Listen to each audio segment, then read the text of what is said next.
नमस्कार, मी उदयराजे भोसले, कवठेमंकाळ तालुका भारतीय जनता पार्टी तालुका अध्यक्ष।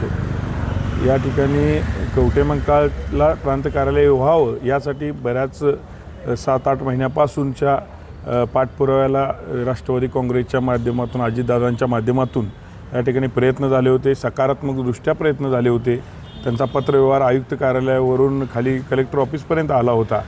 हे परिस्थिती असताना मध्ये आपल्याला असं ऐकायला मिळालं की तासगाव कवठेमंकाळचे आमदार यांच्यामार्फत की ते कार्यालय तासगावला व्हावं।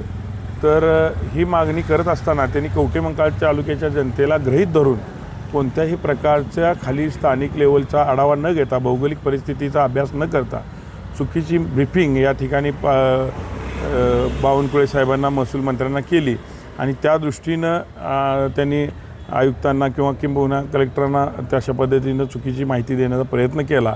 तर आम्ही त्या अनुषंगानं काल महसूल मंत्री बावनकुळे साहेबांची भेट घेतली, पालकमंत्री चंद्रकांतदादांची भेट घेतली आणि जी काही वस्तुस्थिती आहे, तालुक्यातल्या लोकांची भूमिका आहे, तालुक्यातल्या व्यापाऱ्यांची भूमिका आहे, सर्व गावकऱ्यांची भूमिका आहे तालुक्यातल्या, ही त्यांच्यासमोर मांडली।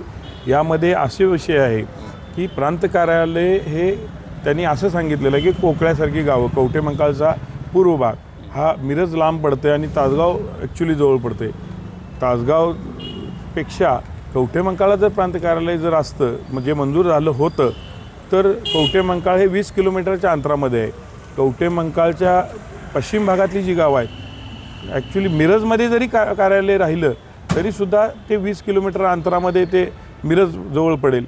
किंबहुना भौगोलिक परिस्थिती जर तासगावला जायचं म्हणलं, वाहतुकीची सोय म्हणा, सांगली मिरजला आपला रेग्युलर दिनचर्या रोज रूट आहे, त्या दृष्टीनं पाहिलं प्रांत कार्यालय, कलेक्टर ऑफिस हे दोन्ही कार्यालयं ही 5 किलोमीटरच्या अंतरामध्ये आहेत। प्रांत कार्यालयाला लोक येत असताना हे इतका मोठा दवाखान्याचं क्षेत्र मिरजेमध्ये आहे, लोकांना कलेक्टर ऑफिस मिरजेमध्ये आहे, या ठिकाणी इरिगेशन डिपार्टमेंट आहे, जिल्हा परिषद आहे, सर्व प्रशासकीय कार्यालय सांगली मिरजमध्ये आहेत। आणि हे सोयीस्कर होत असताना वरती मंत्री लोकांना या ठिकाणी चुकीचं सांगायचं आणि कवठेमंकाळच्या तालुक्यावरती अन्याय करायचा नेहमीच यांचा हा पूर्वीपासूनचा स्वभाव राहिलेला आहे। याला आम्ही विरोध केला। त्या दृष्टीने सकारात्मकदृष्ट्या आपल्याला सर्व आदेश, सूचना या ठिकाणी तात्काळ याची दखल पालकमंत्र्यांनी घेतली, आदरणीय बावनकुळे साहेबांनी घेतली।